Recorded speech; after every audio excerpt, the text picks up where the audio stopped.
16절까지의 말씀 우리 같이 한 목소리로 읽어보도록 하겠습니다. 시작. 어찌하여 악인이 생존하고 장수하며 세력이 강하냐.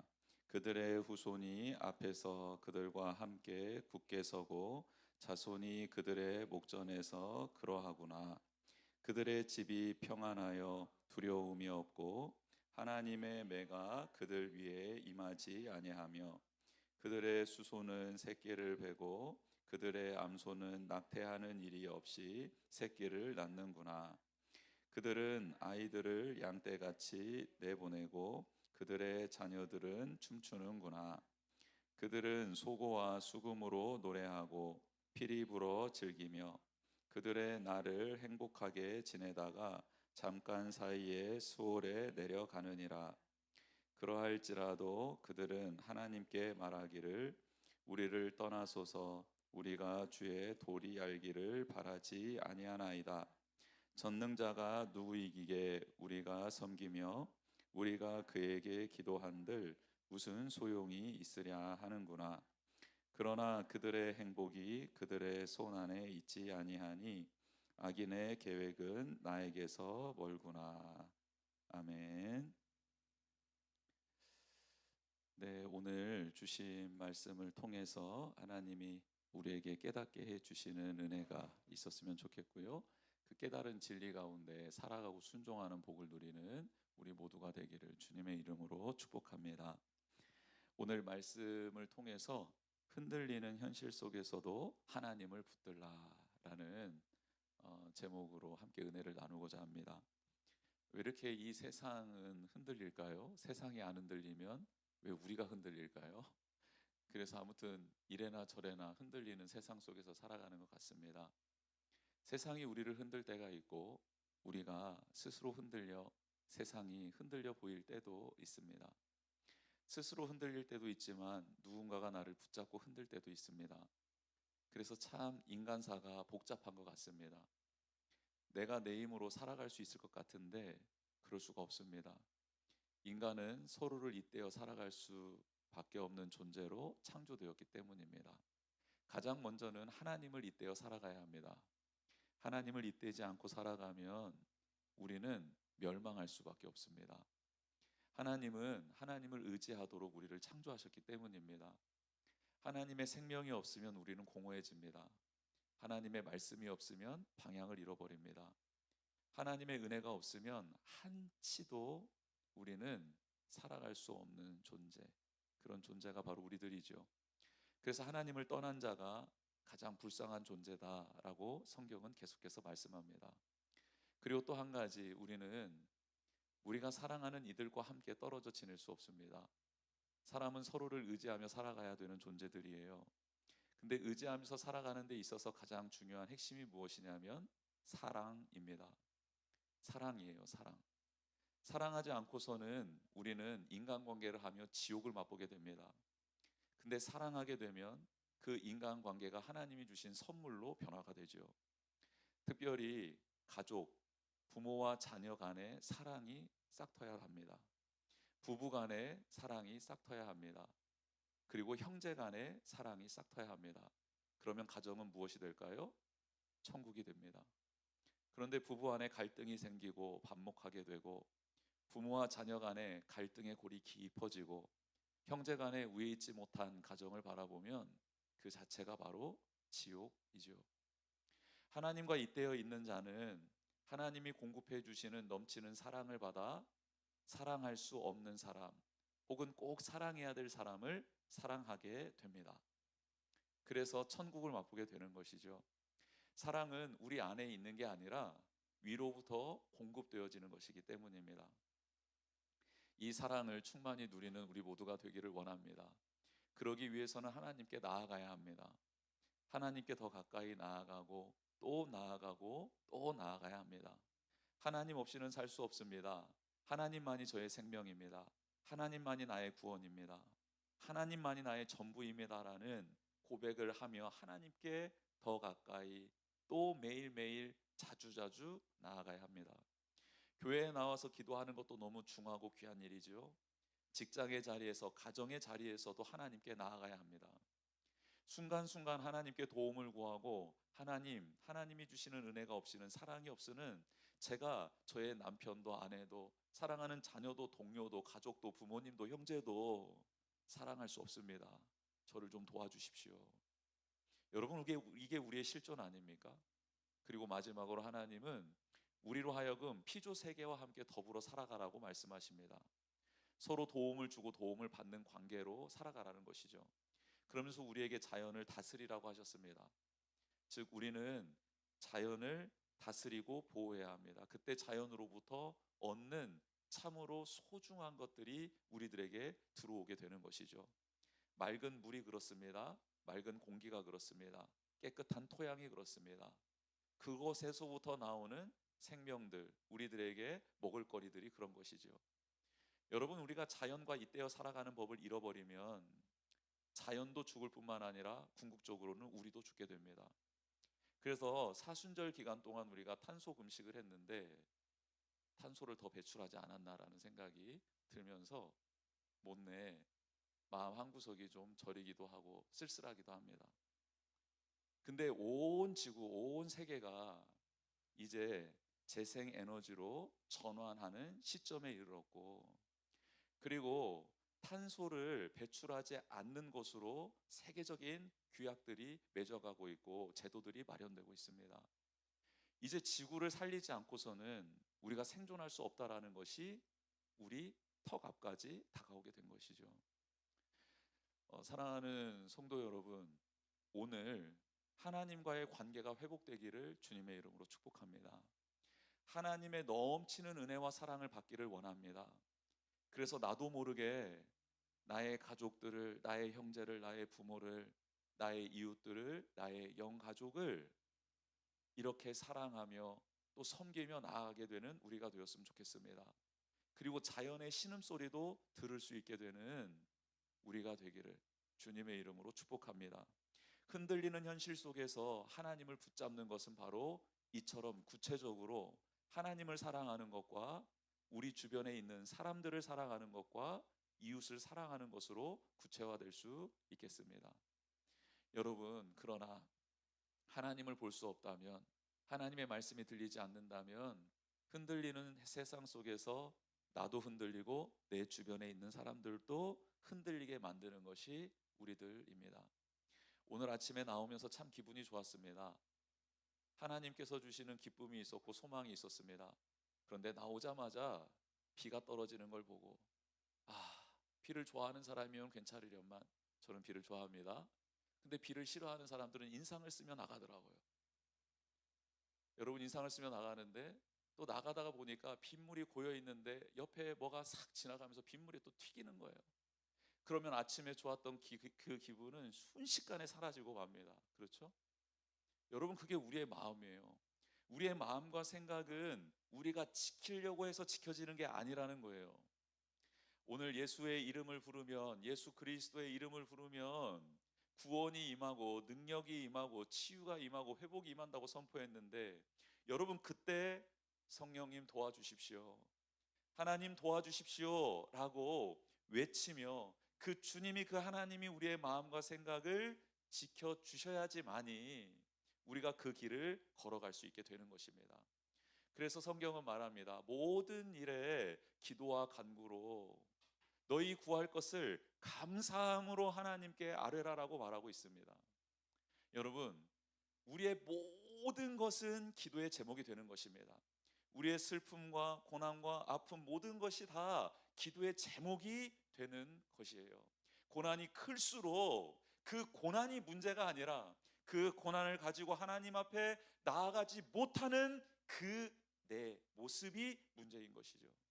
여러분, 고난이 크면 하나님 앞에 나아가면 그 큰 고난보다 더 큰 하나님의 은혜를 경험하게 될 줄 믿습니다. 그래서 크고 작은 문제가 나의 고민거리가 아니라 그것을 가지고 하나님 앞에 나아가지 못하는 내 자신이 문제라는 것이죠.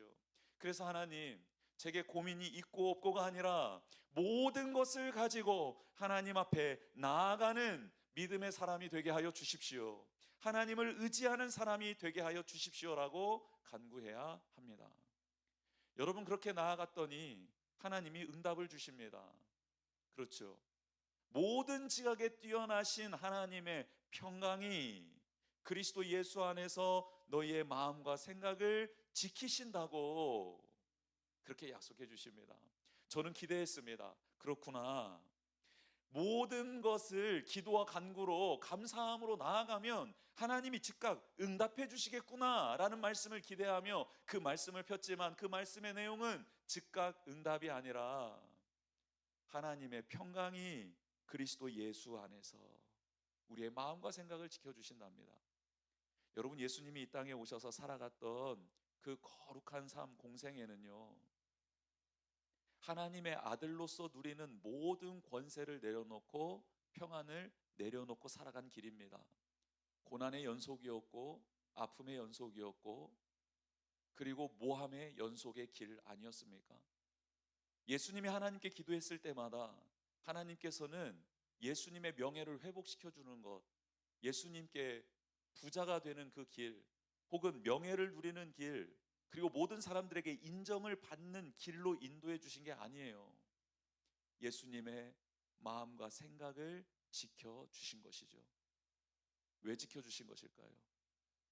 우리의 기도를 들어주시고 반드시 하나님은 응답해 주실 텐데, 그 시간, 응답이 걸리는 그 시간 사이에 우리가 생각이 흔들리고 마음이 흔들리는 것을 막아주시기 위하여 하나님의 평강을 그리스도 예수 안에서 우리에게 베풀어 주시며 우리의 마음과 생각을 지켜주시는 은혜를 주신다라는 거예요.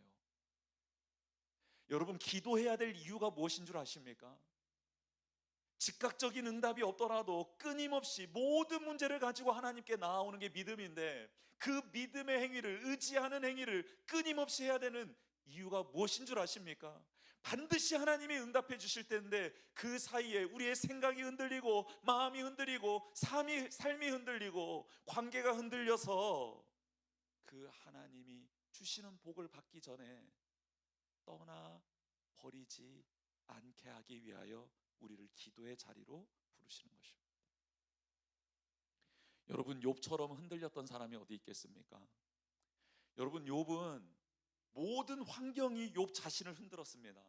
재산을 잃어버렸습니다. 자녀들을 잃어버렸습니다. 종들이 떠나버렸습니다. 아내가 떠나버렸습니다. 주변에 있는 사람들이 욥을 손가락질합니다. 그의 과거 하나님 앞에 정결하고 성결했던 삶을 다 부인하게 만들어 버렸습니다. 먼 지역에서 온 친구들이, 지혜자들이 와서 위로해 준다고 했는데 시작은 위로였으나 지금 두 번째 논쟁이 끝나는 오늘 21장에서는 서로 원수가 되어 있습니다. 여러분, 모든 것을 잃어버렸어요. 상황이 그를 흔들고 있었고 자신마저도 흔들리고 있었고 주변에 사랑하는 친구들이 욥을 흔들고 있었습니다. 여러분이 흔들리는 속에서 욥은 흔들리지 않고 온전히 서기 위하여 몸부림을 치는데, 그게 무엇이었냐면 그 상황 속에서 하나님께 나아가는 것이었습니다. 하나님을 붙드는 것이었습니다. 하나님을 의지하는 것이었습니다. 여러분, 욥과 친구들이 두 번째 논쟁을 마치는데요, 첫 번째 오갔던 논쟁보다 두 번째 오간 논쟁이 훨씬 더 폭력적입니다. 왜냐하면 친구들이 욥의 말을 듣고 욥에게 화가 났기 때문입니다. 욥도 친구들의 말을 듣고 감정이 상해버렸습니다. 그래서 제일 처음 그 세 친구가 찾아왔을 때는 욥을 위로하기 위함이었는데 그 목적은 온데간데 없고, 뭐? 욥, 네가 우리를 지혜가 없다고 말하는 거야? 우리가 어리석다고? 우리가 짐승맛도 못하다고? 야, 그러니까 네가 악인인 거야. 그러니까 너니까 벌 받은 거야 라고 하면서 위로해주며 회개의 기회로 인도해 주려던 세 친구는 이제 욥이 죄인이라고, 악인이라고 단정하게 됩니다. 욥도 감정이 상하다 보니까, 왜 너희들은 너희들의 생각만을 가지고 나를 판단하고 있니? 나도 그렇게 너희들이 말하는 인과응보적 사고를 가지고, 권성징악의 사고를 가지고 내 삶을 풀이해 보려고 했지만 풀어지지가 않는다. 좀 나의 마음을 이해해 줄 수 없겠니? 왜 이렇게 너희들은 어리석니? 너희들은 왜 그거 하나밖에 모르니라고 새 친구들을 정죄하고 있었기 때문입니다. 그래서 그들은 서로에게 감정이 상했어요. 그래서 더 이상 좋은 말이 나가지 않습니다. 그때 두 번째 논쟁의 결론 부부인 오늘 21장에서 욥이 이렇게 친구들에게 부탁합니다. 제발 내 말에 귀를 기울여 줬으면 좋겠다. 내 말을 좀 들어줬으면 좋겠다. 이것이 너희가 나를 위로하는 길이다라고 부탁을 합니다. 여러분, 우리가 힘든 사람을 위로해 주려고 할 때 무엇이 위로라고 생각하십니까? 오늘 욥은 친구들에게 말합니다. 친구들아, 제발 내 말 좀 잘 들어줬으면 좋겠다.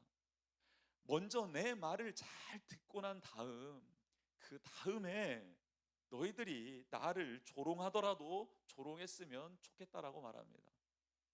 여러분, 어떤 누군가를 위로하는 것은요, 내 생각을, 해결 방법을 제시하는 게 그에게 위로를 주는 게 아니라 그가 하는 말에 경청해 주는 게 그를 위로하는 첫 관문이라는 것입니다. 여러분, 예수님은 우리를 위로해 주시기 위해, 우리를 품어 주시기 위해 하늘 보좌를 버리시고 인간의 몸을 입고 우리 가운데 찾아오셨습니다. 우리를 이해해 주시기 위해, 우리의 마음을 살펴 주시기 위해, 우리의 생각을 보듬어 주시고 품어 주시기 위해 그렇게 예수님은 창조주이신 그분이 피조물인 우리의 몸을 입고 이 땅 가운데 오셨다라는 거예요. 사랑하는 성도 여러분, 이게 바로 위로자의 자세여야 합니다.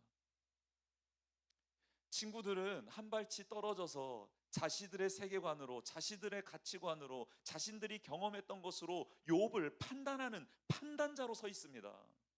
욥의 자리로 내려가서 욥과 같이 이해 안 되는 상황이, 그래, 만약 나에게 이런 일이 일어났다면 나는 어떻게 반응할 수 있을까라는 그 마음으로 욥의 자리에 내려가서 그의 고통이 나의 고통인 것처럼 공감하는 것이 아니라 한 발짝 떨어져서 욥의 상황을 분석하고 판단하고 해석하고 정죄하고 해결점을 제시하는 것으로서 새 친구들이 있었다라는 거예요. 그래서 욥이 지금 부탁하는 겁니다. 악창이 나서 돌조각으로 몸을 긁어가며 지금 친구들에게 부탁하는 거예요. 제발 너희들의 생각, 너희들의 말을 하기 전에 내 말을 좀 주의 깊게 들어줬으면 좋겠다. 판단하지 말고 해석하지 말고 그냥 있는 그대로 한번 받아줬으면 좋겠다라고 말하는 거예요. 여러분, 그래서요, 예수님을 사랑하는 방법, 예수님을 기뻐하는 방법이 뭔 줄 아십니까?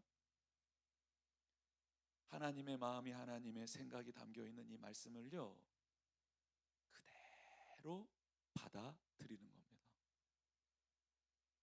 내 멋대로 내가 마음에 드는 것은 오케이, 마음에 들지 않는 것은 지나쳐버리는 거 말고요, 성경이 계시해 주시는, 기도하잖아요 우리가. 하나님, 성령님, 제가 깨닫지 못합니다. 성령님이 말씀해 주셔야 깨닫습니다. 성령님이 알려주셔야 깨닫습니다 라고 하면서 성경을 읽잖아요. 그래서요, 성경은 어린 아이도 읽고 깨닫는 부분이 있는 거고요, 위대한 신학자도 성경을 읽으며 깨닫는 부분이 있는 거죠. 왜요? 성령님께서 그에게 맞게 하나님의 말씀, 그 말씀을 들려주시고 보여주시기 때문입니다. 문제는 그렇게 깨닫게 해주시고 알게 해주신 말씀을 그대로 받아들이는 거예요.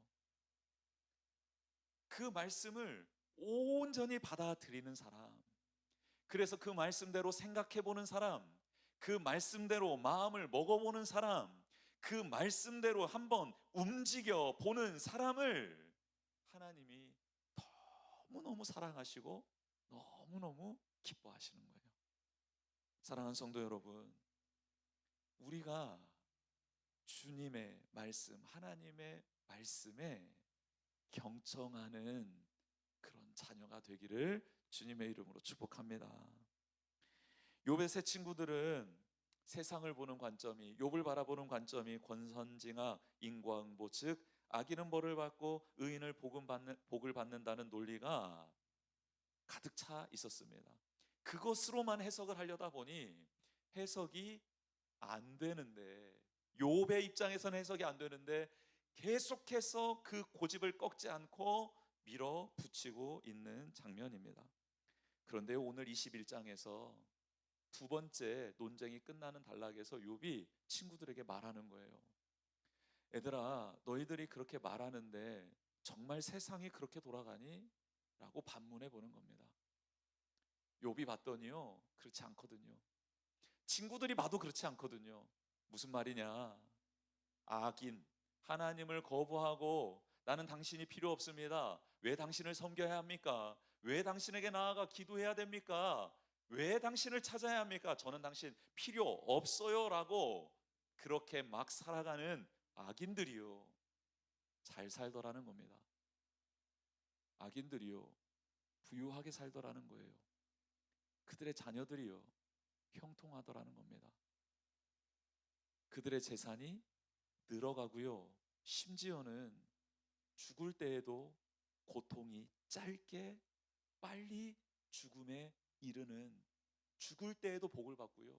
여러분, 더 놀라운 것은 죽어서 무덤에 묻혔는데 묻힌 흙도 고와서 그의 몸을 감싸주고요, 그를 장례하는 행렬이 앞에서 가고요 뒤에서 가는 놀라운 장면으로 악인들의 삶이 매듭지어지더라는 거예요.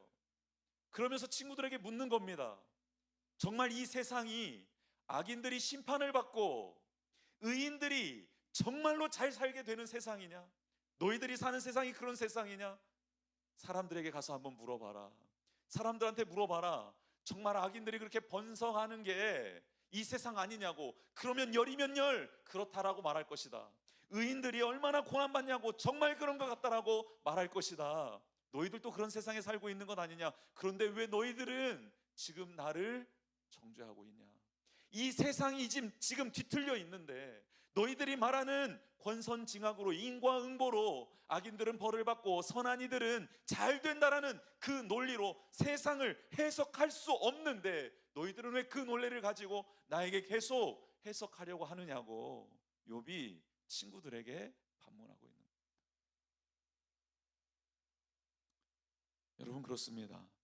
욥이 보는 세상, 우리들이 보는 세상은요, 뒤틀려 있습니다. 악인의 세력이요, 왕성해집니다. 그들의 자녀들은 형통합니다. 악인들의 삶이요, 부요해지고요, 소산물들은요, 날이 갈수록 번성해져요. 그리고 그들의 가정에는요, 자녀들에게는요, 기쁨이 끊이지 않아요. 노래가 멈추지 않습니다. 죽음까지도 평안하게 들어가게 되고요. 그런데 그들은 끝까지 하나님을 거부합니다. 믿지 않아요. 그런데 그런 복을 이 세상에서 누리고 있더라는 거예요. 여러분, 이런 세상을 우리는 동일하게 살아가고 있습니다. 그래서 그런 우리들에게 이런 질문을 던지는 거예요. 내가 예수님을 잘 믿을지라도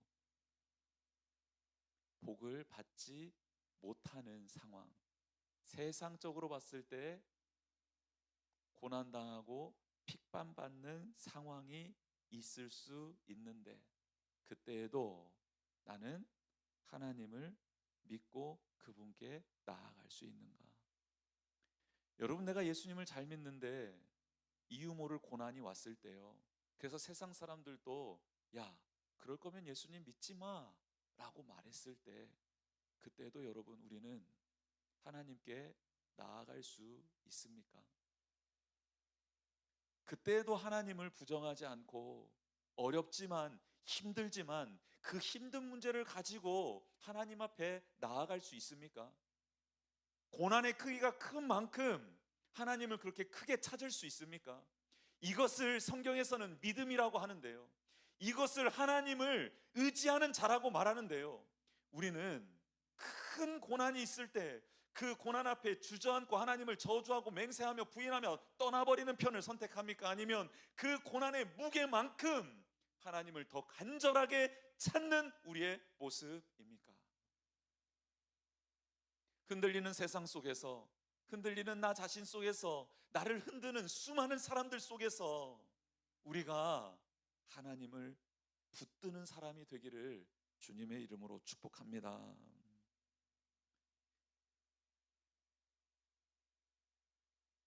욥은 친구들에게 말합니다. 친구들아, 나도 너희들이 말한 것처럼 그렇게 세상을 살았지만, 그러나 지금 와서 생각해 보니 그것으로 이해 안 되는 현상들이 있더라. 너희들이 그 사실을 깨달았으면 좋겠다 라고 말하는 거예요. 여러분, 성경에서 말하는 세 가지의 고난이 있습니다. 하나는 죄로 인하여 받는 고난, 정말 악인들이 받는 심판이 실질적으로 성경에 나와 있습니다. 또 한 가지는 원인을 모르는 고난이 있습니다. 나도 모르고 그 누구도 모르는, 그리고 나로부터 말미암지도 않고 그 누구로부터 말미암지 않았는데 일어나는 고난이 있습니다. 설명할 수 없는 고난이 있습니다. 그리고 마지막 고난이 있는데요, 이것은 예수 그리스도의 이름을 위하여 핍박받는 고난입니다. 순종함을 통해 말씀을 성취하기 위해 받는 고난입니다. 근데 이 세 가지의 고난 앞에 하나님은 어떻게 우리에게 다가와 말씀하십니까? 죄로 인하여 고난받는 자들에게 하나님은 오셔서, 주님은 오셔서 뭐라 하시죠? 그 죄에 대한 고난의 결과를 받아들이며 회개할 때 그를 용서해 주시고 그가 다시 힘을 얻어 살아갈 수 있도록 길을 마련해 주시는 분이 바로 하나님이십니다. 즉, 죄로 인하여 받는 고난일지라도 그 죄를 회개하는 자에게 하나님은 긍휼을 베풀어 주시는 분이십니다. 이해할 수 없는 고난을 맞은 사람들에게 하나님은 어떻게 대우하십니까? 그들에게 인내하라고, 기다려보라고, 결국은 하나님이 알려주실 거라고 말씀하십니다. 그래서요, 원인 모를 고난이 닥쳤을 때 우리는 더 간절히 하나님 앞에 나아와야 합니다. 그때 하나님이 응답해 주십니다. 욥기 42장에 욥에게 다가와 주셔서 이제는 그가 눈으로 주를 배웁는다라고 고백할 정도로 하나님은 욥을 찾아와 주신다라는 거예요. 원인 모를 고난이 왔을 때는 하나님께 더 가까이 나아가 하나님을 온전히 의지하며 인내하는 우리가 되기를 주님의 이름으로 축복합니다. 의를 위하여 핍박받는 경우가 있습니다. 예수 그리스도의 이름을 위하여 당하는 고난이 있습니다. 이 고난은요, 당하셔야 합니다. 이 고난은요, 주님이 함께 하시며 주님과 함께 마땅히 당해야 할 고난입니다.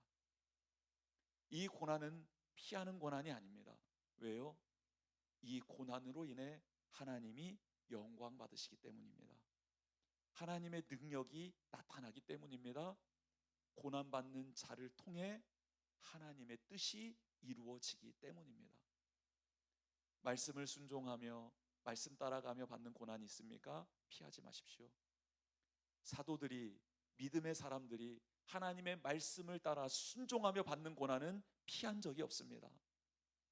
그리고 그 상황 가운데 하나님의 영광을 보게 되고 하나님의 능력을 경험하게 되고 하나님이 나를 통해 행하시는 일들을 경험하게 되어 주변에 있는 사람들이 주님께로 돌아오는 일들이 일어나고 내가 하나님의 뜻 안에 거하는 자가 되고 하나님의 영광을 보는 자가 되더라는 것이죠. 여러분, 이 세 가지의 고난 앞에 우리가 죄로 인한 고난은 회개하며 돌이켜 긍휼함을 잊게 되는 복을 누리시고, 또 이해할 수 없는 고난 앞에서는 하나님께 더 가까이 나아가 인내함으로 그 고난 끝에, 아무도 이유를 알 수 없는 그 고난 끝에 나를 만나주시는 하나님을 꼭 만나시기를 축복하고, 순종함으로 받는 그 고난은 그 고난을 달게 받음으로 하나님의 영광이 드러나며 능력이 나타나는 삶을 살아가는 우리 모두가 되기를 주님의 이름으로 축복합니다. 흔들리는 세상 속에서 흔들리지 않는 주님을 꼭 붙잡으려면 하나님께 나아가는 방법밖에 없습니다. 기도하는 방법밖에 없습니다. 부르짖는 방법밖에 없습니다. 구별된 자리에서, 혹은 나의 삶의 자리에서, 혹은 교회에서 그렇게 하나님께 나아가며 또 나아가며 하나님이 이루시며 응답해 주시는, 그리고 나를 꼭 붙들어 주시는 그 은혜를 경험하는 우리 모두가 되기를 주님의 이름으로 축복합니다. 이 시간 같이 찬양하며 나아가도록 하겠습니다.